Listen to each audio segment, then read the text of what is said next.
이 글을 쓰면서 내가 살아온 지난 세월을 돌아보니 나의 삶이 평탄치 않았다는 사실을 새삼 느끼게 된다. 파란만장했다거나 영역이 점철됐다거나 하는 말들은 진부한 표현일 수도 있지만 나의 짧은 어휘력으로는 사실 이보다 더 적당한 말도 찾기 어렵다. 격동의 대한민국 현대사에서 나의 앞섰던 전임 대통령 4분, 이승만, 윤보선, 박정희, 최규화의 정치적 역정 또한 굴곡이 많기로는 나의 삶과 크게 다르지 않았다고 생각된다. 4분 모두 법에 정해진 임기를 다 채우지 못하고 물러나야 했다. 부정선거에 대한 책임을 지고 대통령직을 사임한 뒤 해외로 망명 갔다가 생애를 마치신 분도 있고 임기 중 측근에게 시해를 당해 세상을 떠나신 분도 있다. 그분들 개인으로서는 불운이라고도 하겠지만 임기를 마칠 수 없었다는 것은 그 이유가 무엇이었든 간에 우리의 정치사가 그만큼 순탄치 않았다는 얘기가 된다.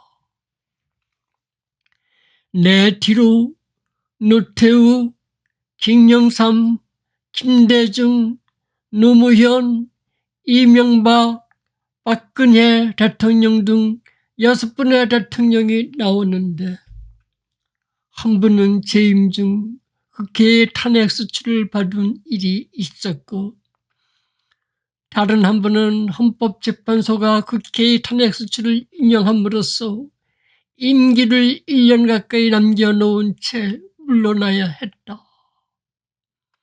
임기가 보장된 대통령 중심제임에도 불구하고 우리나라에서 대통령이 소신껏 국정을 수행하고 임기를 마치는 일이 여전히 어려운 일이라는 사실을 일깨워주고 있다.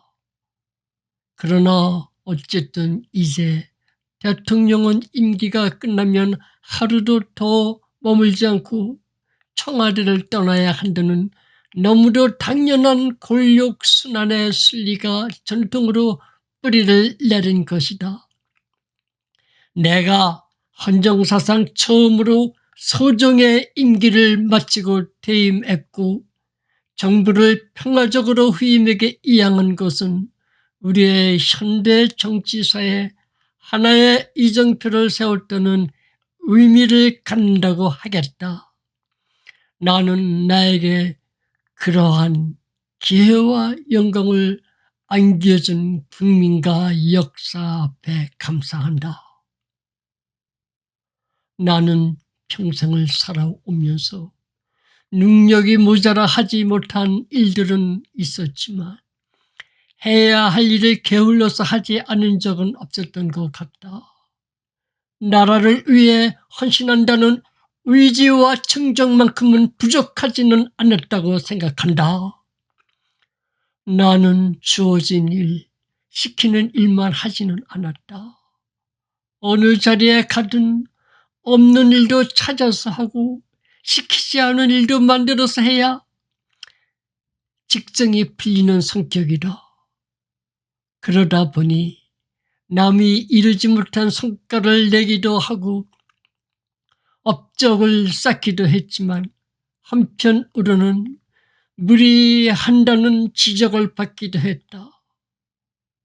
1979년 가을부터 1980년 여름에 이르는 시기에 나의 일하는 방식이 무사안일이었고 나의 처세가 명철보신에 투철했었다면 나의 나머지 반생은 전혀 다른 길을 걸었을 것이고 나라의 모습도 지금과는 완전히 달라졌을지도 모른다는 생각이 든다. 박정희 대통령이 시해된 12.6 사건의 수사를 맡게 된 때로부터 대통령이 되기까지 내가 겪었던 일들의 곡조를 명쾌히 설명한다는 것은 나로서도 어려운 일이다. 어디서 어디까지가 나 개인의 자유의지와 결단의 결과이고 또 어디서 어디까지가 나 개인으로서는 어쩔 수 없는 운명적 상황이었는지 지금 생각해봐도 가늠하기 어렵다. 1970년대 말부터 1980년대 초까지는 국가적 위기가 초래될 수 있다는 불안 요인이 가장 많았던 시기였다. 1979년 봄 나는 국군보안사령관에 임명되었다. 나 자신은 물론 그때까지의 군인사의 관리에 비추어 볼 때 매우 이례적인 인사였다. 박정희 대통령은 그처럼 나에게 보안사령관의 직책을 맡겨놓으시고 8년쯤 지났을 무렵 호련히 세상을 떠나셨다. 내가 보안사령관에 임명된 일은 그로부터 7개월 뒤에 발생한 12.6 사건 발생과 아무런 인과관계가 없다. 그러나 대통령의 투철한 죽음은 비상계엄령을 불러왔고 비상계엄령 하에서 대통령 시해 사건을 수사할 합동수사본부장은 보안사령관이 맡도록 되어 있었다. 나는 합동수사본부장으로서 대통령 시해에 얽힌 진실을 파헤칠 임무를 부여받았고 그 일은 나 개인의 운명은 물론 국가의 운명과도 직결되는 일이었다. 나는 국가의 운명을 마주해야 했다. 역사의 진행을 시류와 대세에 맡길 수만은 없었다. 나는 청년 시절 조국 수호를 위해 국무에 뛰어들던 때에 초심을 되새겼다. 대의를 살펴 판단했고 내 삶의 신조가 가리키는 대로 결심했고 내가 일하던 방식대로 행동했다. 12.12였다. 그 일은 나의 주저없는 선택이었고 목숨을 건 결단이었다. 1970년대가 저물고 1980년대의 새 아침이 밝아왔으나 시국의 두려운 어둠은 거치지 않았다. 봄이 되면서 사복사태, 학생들의 폭력시위, 제야 세력의 민주혁명 책동, 북한의 긴박한 침략 위협으로 국가의 안전과 국민 생활의 안정이 위태롭게 되었다. 노동투쟁의 현장과 대학가, 거리로 쏟아져 나온 군중들에게서는 국가 안위에 대한 고뇌가 보이지 않았고 미래를 향한 담론도 형성되지 않고 있었다. 정치인들은 그들만의 정쟁에 매몰되어 있었고 사회를 바르게 이끌어줘야 할 지도급 인사들도 시류에 편승하기만 했다. 불안과 혼란이 갈수록 심화되고 있는 가운데 나에게 무거운 짐이 하나 더 얹혀졌다. 보안사령관인 내가 중앙정보부장 서리를 겸직하게 된 것이다. 국가적 위기의 원인을 규명하고 나라 안팎에서 밀려오는 경영을 가라앉혀야 하는 책무가 오롯이 나의 일이 되었다. 국내외의 체제 도전에 혼신의 힘을 다해 맞서야 했다. 1980년 봄 나라의 형편은 대통령이 되려고 치열하게 투쟁해온 김대중 씨도 대통령 자리를 마다하고 싶다고 할 만큼 어렵고 어지러웠다. 김대중 씨는 그해 3월 26일 YWCA 초청 연설에서 지지자들을 앞에 놓고 여러분, 내게 솔직히 얘기한다면 나는 다음 정권 그렇게 대단한 매력이 없습니다. 왜? 첫째, 경제만 보더라도 박정희 씨가 아주 망쳐놓았습니다.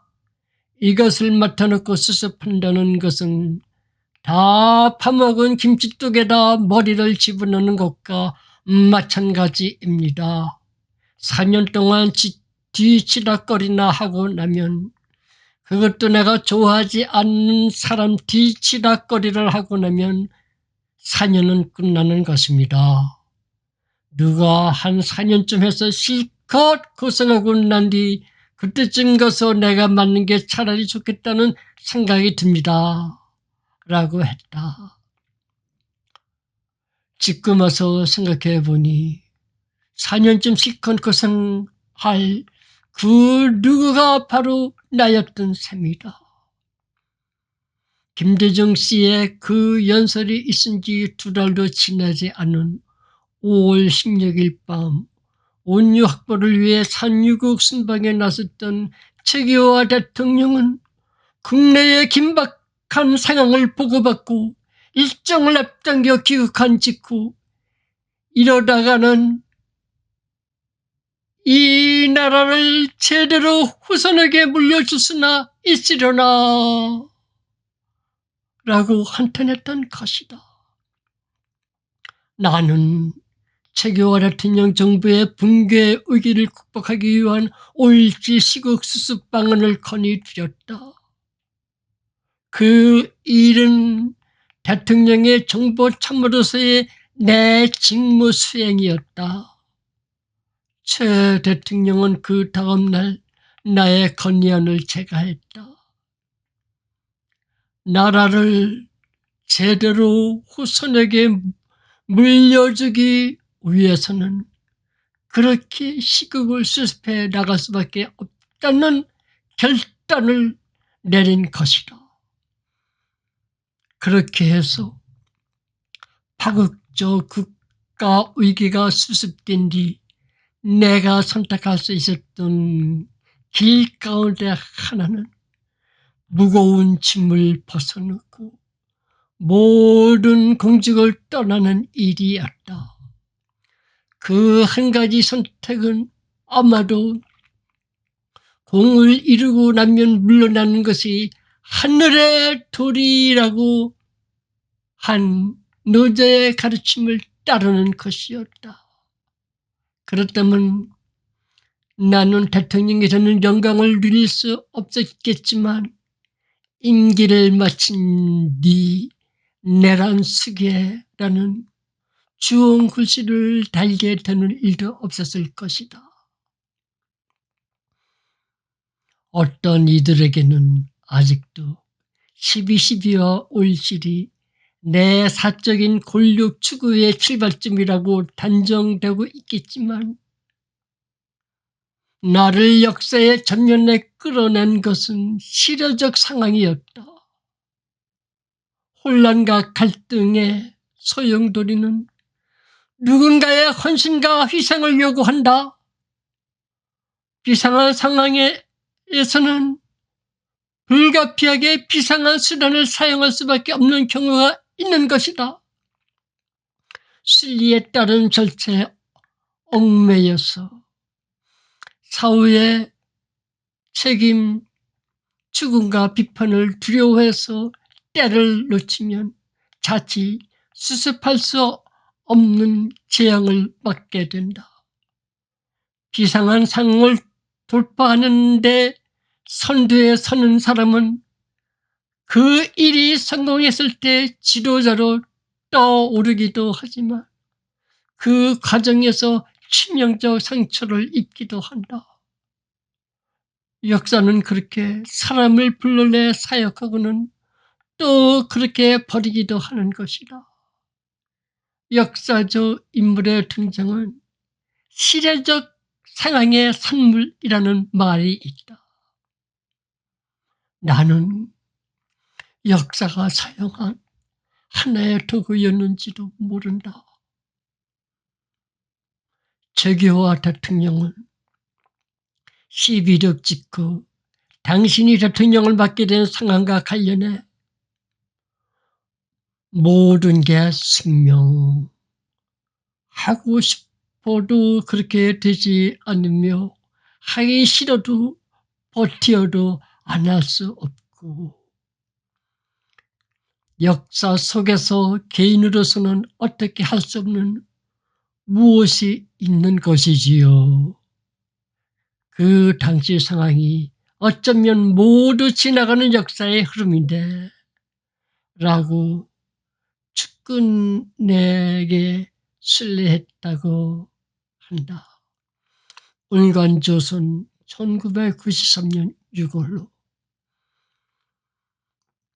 1980년 7월 31일 그해 봄 나라를 집어삼키듯 사납게 타오르던 불길이 잡힌 뒤 대통령직 사임 의사를 밝히면서 나에게 뒤를 이어달라고 했을 때 최 대통령은 내가 바로 9개월 전 당신이 가졌던 그런 심경이 되어 있을 것이라는 생각을 하셨을까?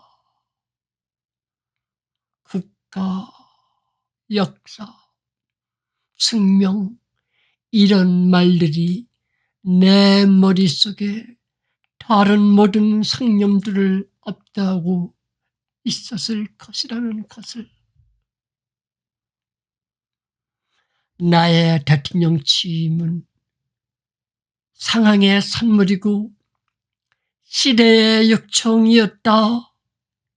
나 개인으로 보면 사적인 권력 의지와 성취가 아닌 운명적 선택이었다.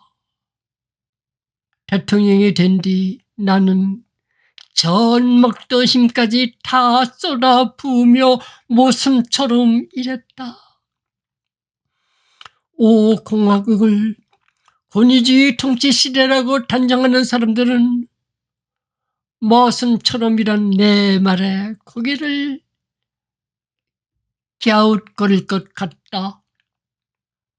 군림하고 통치하려고 했지 봉사하려는 태도가 아니었다고 말하고 싶을 것이다.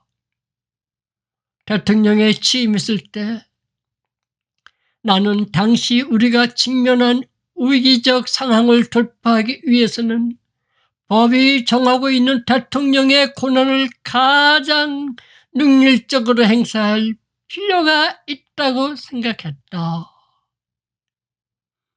나라를 위한 일에 주어진 권한을 최대한 활용하는 일은 국정 최고 책임자로서의 책무이기도 했다.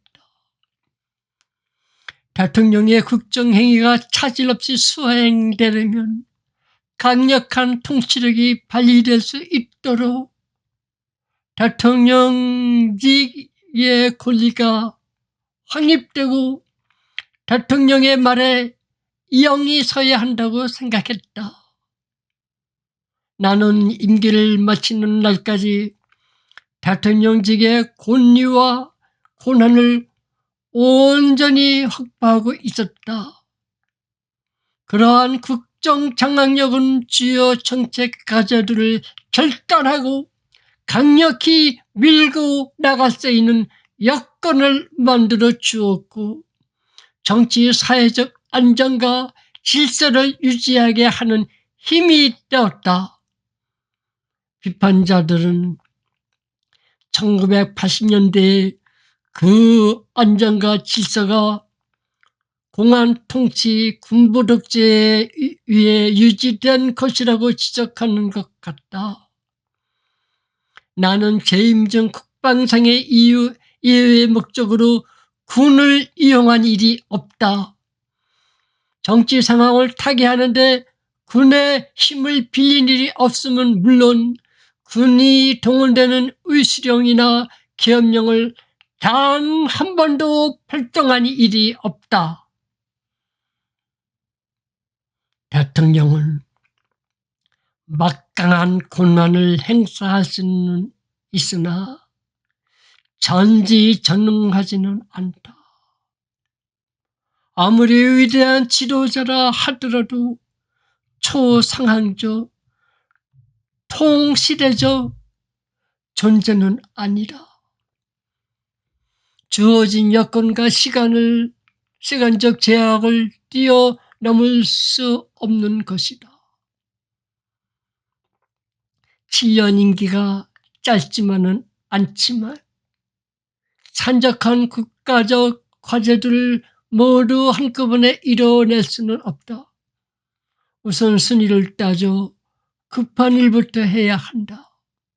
국가 발전을 논할 때 거의 공식처럼 산업화와 민주화의 문제를 말하는데 그 두 가지 과제를 동시에 성취할 나라는 없다. 체제 수호와 절차적 민주주의 확립이 반드시 대립하는 개념은 아니지만 서로 갈등을 빚어내는 상황이 있다. 그러한 상황에서는 절차적 민주주의를 지키는 일이 보다 중요한 가치라고 하더라도 체제 붕괴를 막는 일을 우선할 수밖에 없다고 나는 생각했다. 큰 것보다 급한 것에 먼저 손이 가야 하는 것이다. 나는 다수 국민의 동의를 이끌어내기 위해 지불해야 할 비용인 시간에 여유가 없다고 보았고 따라서 강력한 통치력의 발휘가 불가피하다고 판단했다. 사실 5공화국 정부의 주요한 성과로 평가되는 정책들 가운데에는 내가 대통령으로서의 권위와 권한의 의지에 결단하고 강력히 추진해 나가지 않았다면 구현될 수 없었던 일이 한두 가지가 아니라 5공화국 헌법에 대통령 단입, 연좌제 금지, 중소기업 육성 의무, 민족문화 창달 조항 등을 포함시킨 일, 서울올림픽 대회 유치, 야간 통행 금지 해제, 국회의원 총선거를 한 해 앞둔 정부 예산 동결, 전자동 전화 교환기 개발, 반도체, 자동차 산업에 대한 정부 지원 강화, 수입 자유화, 군명실명제 입법 등은 정부 내 일부 당국자들과 해당 분야 전문가, 이해 당사자들의 반대에 직면했던 사안들이었다. 내각과 청와대에 나의 참모들 가운데에서도 다수가 이 일을 제기하고 반론을 펴기도 했다. 그들은 자유롭게 발언했고 나는 경청했다. 반대 의견대로도 그 나름의 합리적 이유들이 있었다. 나의 생각과 판단이 옳다고 믿은 나는 설득을 위해 노력했다. 그럼에도 그들은 나에게 충분히 설득당한 것 같지는 않았다. 결국 그들이 나의 통치권 차원의 결단과 지시에 따를 수밖에 없었던 것은 내가 지닌 대통령직의 권위와 권한 때문이었다. 나는 중요한 정책 과제들을 그렇게 밀고 나갔다. 나를 비판하는 사람들은 그러한 나의 국정 수행 방식을 권위주의 통치 독재라고 지적하는 것 같다. 5공화국 시절 정치는 실정되고 통치만 시절하는 말을 한다고 한다. 나는 재임 중 중요한 국가적 의제가 제기되면 나의 전임 대통령들을 초치해서 조언을 구했고 여당 대표는 물론 복수의 야당 대표들과도 만나 대화를 나누고는 했다.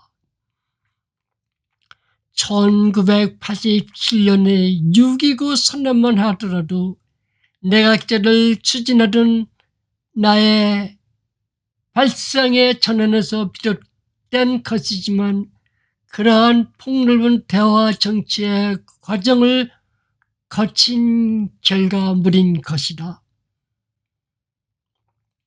나는 잠자는 시간을 쪼개가며 국정을 살피느라 대통령의 자리를 즐겁다고 느껴본 적은 없었다.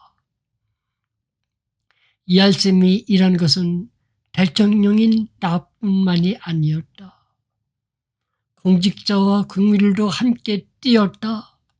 땀 흘린 보람은 수치로 나타났고 국민 각자가 몸으로 느낄 수 있었다. 모두가 신이 나서 뛰었다. 세계는 한국인이 달려온다며 경의의 시선으로 주시했다. 내가 대통령으로 취임한 1980년대는 그 이전 시대와는 분명히 다른 모습의 사회로 변해갔다고 나는 확실히 말할 수 있다. 1980년대에 형성된 지층과 그 이전 시대의 지층은 그 색깔과 구조가 다르다. 나는 대통령으로 취임하자 정부 정책의 기조를 안정과 개방, 자율로 전환했다. 우리 사회를 세계와 미래를 향해 열어놓은 것이다. 그 결과 30%에 달했던 물가 상승률은 2년 만에 한 자릿수로 정착됐고 사상 처음으로 국제수지 흑자를 기록했다. 아시아 경기대회와 올림픽을 유치해 160개국의 선수들이 서울을 찾아왔고 세계인의 시선이 서울로 집중되었다. 국민들은 야간 통행 금지의 해제로 30년 만에 비로소 하루 24시간을 온전히 활용할 수 있게 되었고 처음으로 자유롭게 해외로 여행을 다니게 되었다. 흑백의 TV 화면이 컬러로 바뀌자 우리의 마음과 생활 환경이 보다 밝고 다양해졌다. 전국이 전산망으로 연결되기 시작했고 아파트 한 채와 맞먹던 백색 전화가 사라지고 1가구 1전화 시대를 맞이했다. 프로야구, 프로축구의 시대가 열렸다. 무엇보다도 우리 국민은 대통령이 소정의 임기를 무사히 마치고 후임자와 악수를 나누며 청와대를 떠나는 모습을 헌정사상 처음으로 목격할 수 있었다. 내가 5공화국 시절 이룩한 성과를 애써 설명하는 것은 퇴임 후 나에 대한 평가가 너무도 인색하고 부정일변도였던 데 대한 서운함을 토로하는 뜻이 없지 않다. 그러나 그보다는 1980년대 박봉 속에서도 나라를 위해 헌신 봉사한 모든 공직자들의 공로와 긍지가 나로 인해 짓밟혀 온 데 대한 미안함 때문이다. 임금 동결, 추곡 수맥과 동결 등 참기 어려운 고통을 분담하며 정부의 노력에 힘을 보태준 국민 여러분이 나와 5공화국을 향해 쏟아지는 비난과 능멸을 지켜보며 느꼈을 시리와 분노, 허탈감을 조금이라도 덜어줘야 한다는 불안감 때문이다. 서울대학교의 이재열 교수는 2014년에 발표한 논문에서 5.05 시절에 대해 모두가 중산층이고 앞으로 더 나아질 것이라는 희망의 문화가 넘친 1980년대라고 썼다. 이재열 교수는 1980년대의 계층적 자신감은 정치 민주화도 이끌어냈다고 평가했다. 1980년의 6.29 선언은 단지 대통령 직선제 요구를 수용하는 데 그치는 것이 아니고 1980년대에 우리가 이룬 정치적, 경제적 성취의 총화였다. 6.29 선언을 놓고 5공화국 정권의 국민에 대한 항복선언이라고 하는 데 대해 나는 동의하지 않는다. 그때 내가 국민과 싸우다가 패배해서 행복한 것이라면 나는 대통령제리에 계속 머물러 있을 수 없고 그 즉시 물러나야 했다. 그러나 6.29 선언 직후 그 어느 누구도 나에게 물러나라고 하지 않았다. 나는 그로부터 8개월을 더 취임하면서 6.29 선언에서 밝힌 민주화 조치들을 모두 완수하고 1988년 2월 22일 임기를 마친 후 청와대를 나왔다. 역사는 변증법적으로 발전해 간다는 명제에 따른다면 5공화국의 경제적 성공이 민주화의 요구를 불러왔다는 것은 역설이 아니라 진리인 것이다. 학자와 분석가들이 풀이가 어떻든 간에 나의 불행이 5공화국의 성공에서 초래된 필연적 결과였다면 그것은 불행이 아니고 국가적으로나 나의 개인으로나 축복이요 행운이라고 나는 믿는다. 나는 죽어서 나오지도 않았고 해로 쫓겨가지도 않았다. 나는 퇴임 후에 그 모든 매도와 멸과 저주까지도 감당할 수 있었던 내 삶을 결코 후회하지 않는다. 그래서일까? 지금 나는 옹고지를 앞에 놓고 지난 생애를 돌아보면서 나의 조국과 국민과 역사 앞에 감사한 마음을 갖게 된다. 대통령으로서 나는 영광의 승권을 누리기도 했고 스스로 보람을 느꼈던 일들도 많았다. 그러나 영광과 보람의 세월은 오래가지 않았다. 대통령의 자리에서 내려오는 순간부터 화살이 날아오기 시작했다. 그동안 참고 기다려왔다는 듯 시간이 흐를수록 공격의 강도는 더욱 가세졌다. 공격의 원점은 가늠하기 어려울 만큼 많았다. 대통령 재임 중 나의 반대 세력이었던 곳은 물론 권력의 핵심과 정치권, 자경제야 세력, 언론과 학원 등 전방위적이었다. 퇴임과 동시에 나에게 날아온 화살은 한풀이와 보복의 촉을 달고 있었던 것 같다. 육군소장 계급의 보안사령관에 불과했던 내가 12.6 이후 불과 10개월 만에 대통령이 되자 나의 등장은 느닷없는 지연으로 여겨졌던 것이다. 또 격심한 정치 사회적 진통을 겪은 뒤였던 만큼 나의 존재는 태생적으로 낯섦과 미움의 털을 달고 있었던 것 같다. 작가 이병조 씨는 대통령들의 초상이라는 책에서 상김씨는 만일 전두환이 존재하지 않았더라면 또는 그가 등장하지 않았더라면 그자가 설치되지만 않았더라면 우리가 정권을 잡을 수 있었을 것이라는 환상을 쉽게 떨쳐버리지 못한다.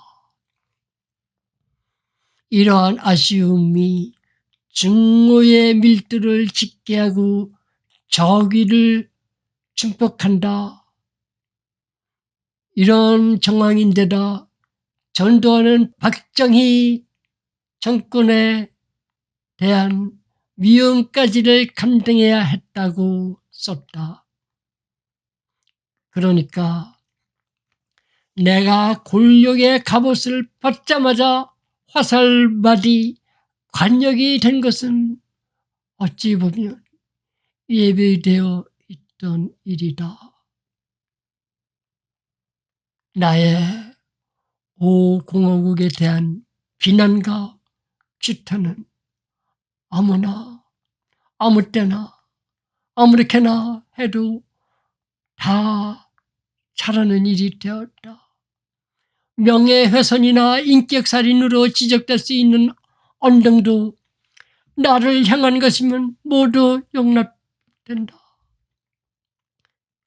대한민국을 적과 동일하겠다는 북한이나 정복주의자들의 언등도 그것이 나와 5공화국을 비난하는 내용인 한 옳은 것으로 받아들이는 기류마저 없지 않다.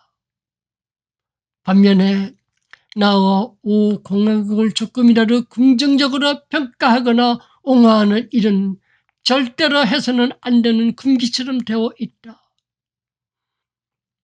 조심조심 주위의 눈치를 살피며 대통령을 지내면서 잘한 일도 있지 않은가 하는 말만 꺼내도 몰매가 가해지는 형세인 것 같다. 어쩌다 나의 잘한 일에 대해 언급해야 할 일이라도 있게 되면 그 얘기의 앞뒤 어느 대목에 근본적으로는 나를 좋게 평가하지 않는다는 단서를 반드시 붙여야만 한다.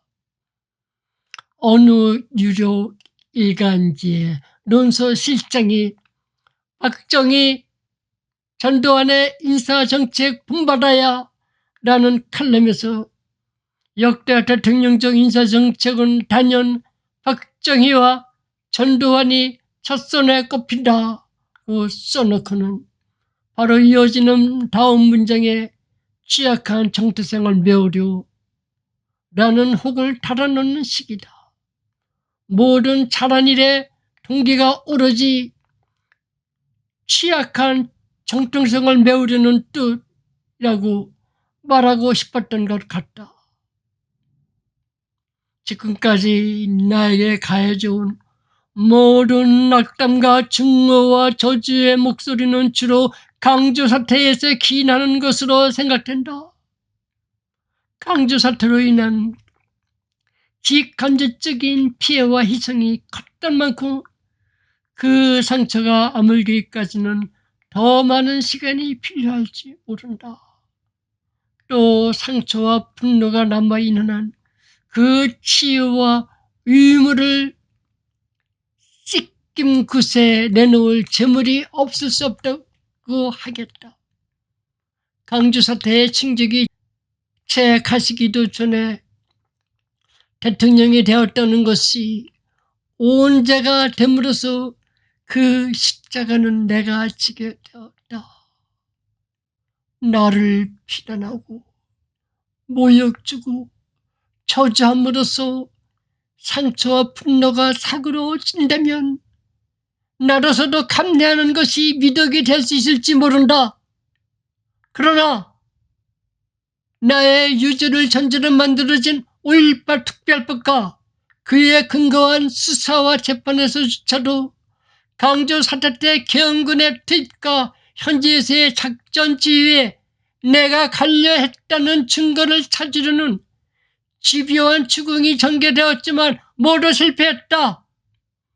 더욱이 강주에서 양민에 대한 국군의 의도적이고 무차별적인 살상행위는 일어나지 않았고, 무엇보다도 발표 명령이라는 것은 아예 존재하지도 않았다는 것으로 밝혀졌다.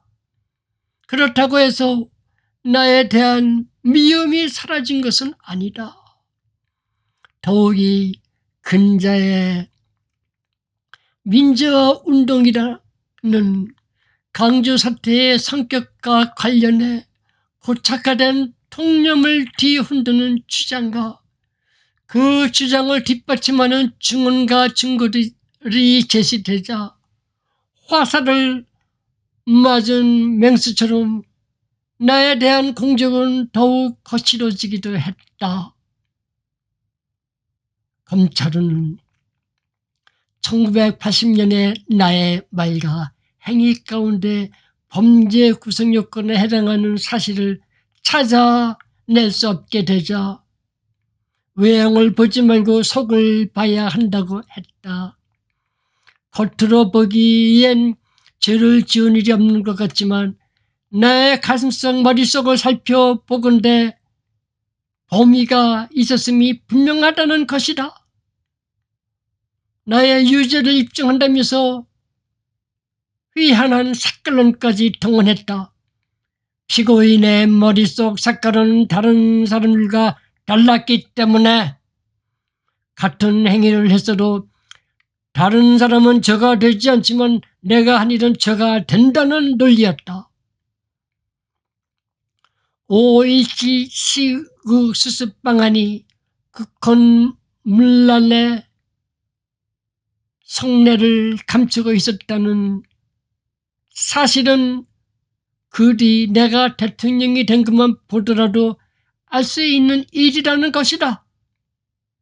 내가 애초에 권력을 선탈하려는 생각이 없었다면 대통령이 되는 일도 없었을 것이 아니냐, 이런 뜻인 것 같다.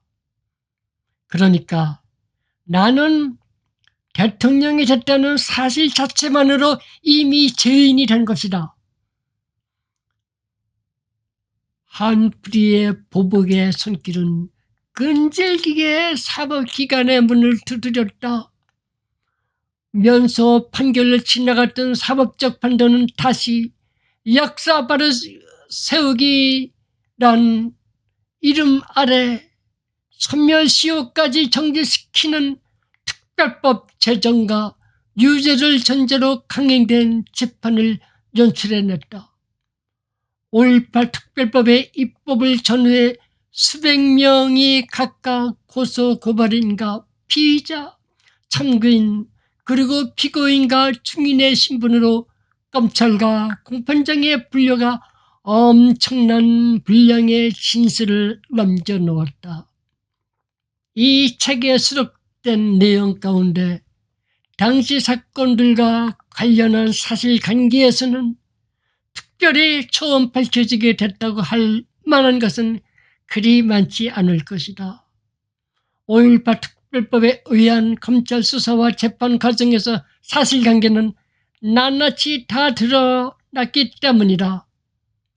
그러나 많은 사람들은 이 글을 읽으면서 자신들이 지금까지 알고 있던 사실들이 상당 부분 잘못된 것임을 발견할 수 있을 것이다.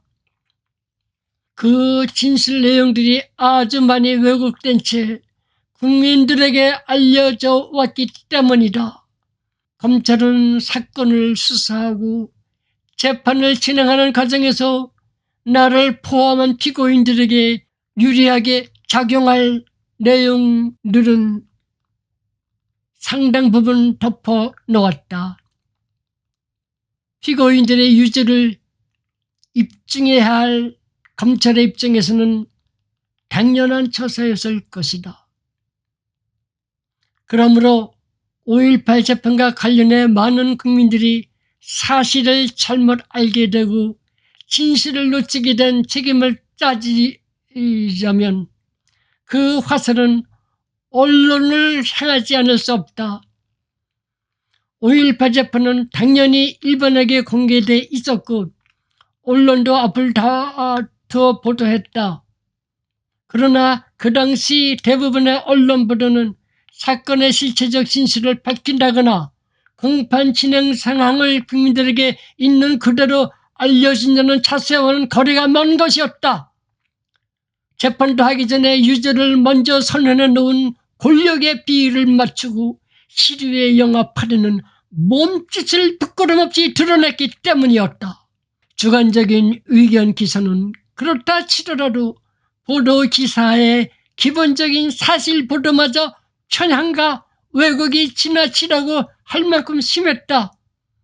권력자의 시각에서 보도 내용을 취사 선택했고 목소리 큰 사람들이 반기지 않을 내용들은 보도하지 않았다. 어느 TV 극작가는 여러 차례 재판을 방청한 뒤 환장할 전로 공판 청간기 거꾸로 보도하는 유료 일간지라는 글을 남겼다. 오죽 왜곡이 심했으면 환장하겠다고까지 했겠는가.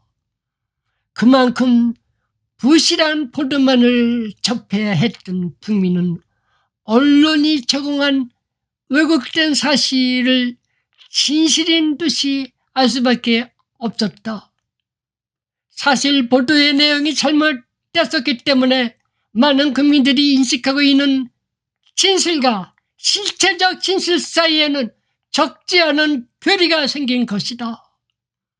그러나 가장 큰 책임은 당사자인 내가 불민하고 부족해 당시의 상황을 제대로 알려드리지 못한 데 있다고 하겠다. 강주 사태에 대한 언론의 이처럼 편향되고 부실한 보도 태도는 지금까지도 이어지고 있다. 통념화된 인식과 일부 국민의 정서에 반하는 기사는 절대로 보도할 수 없는 금기가 되어버린 것이다. 5.18 특별법에 따른 재판이 있었던 1996년으로부터 17년이 지난 2013년 9월 13일 이휘성 당시 계엄사령관은 동아일보와 가진 기자회견에서 전두환은 5.18에 관한 한 책임이 없다. 당시 보안사령관에도 강조와 아무 관련이 없던 전 대통령이 정상 지휘 체계를 무시하고 5.18에 개입한다는 건 말이 안 된다. 소위 좌파들이 전두환을 끌어들이려다 보니 지휘체계가 이혼했다는 주장을 한 것이다. 만약 전 대통령이 지휘체계를 이혼해서 배후에서 직접 지휘를 했다면 그건 군법회의, 지금은 군사재판, 붙일 엄청난 사안이다. 전두환이 지휘 이혼을 했다면 계엄사령관이 내가 가만히 있었겠냐? 전두환은 내게 까마득한 후배다. 그는 내게 불경스럽거나 무례한 행동을 하지 않았다고 밝혔다.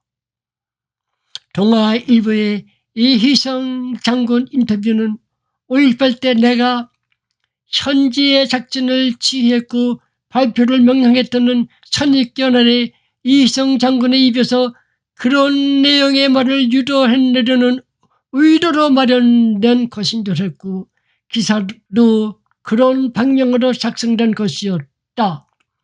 그런 때문이지 강주 사태에 나는 책임이 없다는 점을 분명히 밝힌 몇 대목은 시nep한 기사에서 삭제해버렸다. 그로부터 다시 3년이 지난 2016년 5월 16일 이희성 장군은 조선일보의 최보식 선임기자와 만났다. 인터뷰가 이루어졌고 그 내용은 기사화됐다. 그러나 기사화된 그 인터뷰는 조선일보 지면에 나타났다가 사라졌다. 지방판에 실렸던 이희성 장군의 인터뷰 기사는 다음날 아침 서울 시내에 배달된 신문에는 황급히 광고로 배치되어 있었다. 나로서는 그 이유와 곡조를 알 수 없는 일이다. 그렇게 사라졌던 기사가 인터넷에서는 나타났다. 최보식이 만난 사람이라는 제목의 장문의 이 인터뷰 기사에서 이희성 장군은 광주 사태 때 내가 실질적으로 계엄군을 지휘했다는 주장에 대해 그건 그네 작전 지휘 계통을 정말 모르고 하는 소리요. 전두환 보안사령관이 나 몰래 따로 보고받고 지시했다는 소리인데 그건 범죄요. 그러면 내가 그냥 두고 볼 것 같소? 내가 있는데 있을 수 없는 일이요. 전두환은 새카만 후배였고 내게 형님 하며 어려워했어. 나를 뛰어넘어 감히 올 거네? 내 성격을 알고 이런 관계만 알아도 그런 소리가 안 나옵니다.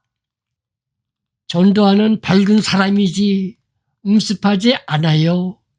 몰래 그렇게 하는 스타일이 아니요. 내 단호히 얘기해오. 광주에 가난한 전두환 책임은 없어 라고 단언했다. 이 글에서 나는 나에 대한 비난과 저평가에 대해 때로는 반론도 하고 항변을 하기도 했지만 정치자금에 관한 문제는 변명도 할 수 없는 나의 허물임을 인정하지 않을 수 없다. 여당의 총재로서 당의 운영과 선거에 소요되는 막대한 자금을 조달해야 할 책임이 대통령인 나에게 있었고 국민의 세금을 사용할 수 없었던 재정 사정 때문에 기업인한테서 돈을 받은 것이 사실이다. 하지만 당시의 제도적 여건 때문에 불가피한 관행이었다는 사실이 면죄부가 될 수는 없을 것이다. 대통령 재임 중 나의 책임하에 기업으로부터 정치자금을 모아 사용했고 더욱이 퇴임하면서 상당하게 자금을 남겨가지고 있었던 것이 사실인 만큼 그 책임을 면할 길은 없다. 5.18 특별법 재판과 병합된 재판에서 뇌물의 개념을 확대 해석함으로써 내가 받은 자금은 모두가 뇌물이라는 새로운 판례를 만들어내기도 했지만 나에게 원죄가 있는 만큼 억울하다고 할 수도 없는 일이다. 이 글에서 나는 재임 중의 정치자금 모금과 사형 문제, 재판을 전후해 정치권에서 논란을 빚었던 여야 정치인들의 자금 문제에 관해 언급하기도 했는데 그것은 당시의 실상을 드러내 보임으로써 교훈으로 삼자는 뜻이지 나의 허물을 희석하기 위한 의도가 아님을 밝혀둔다.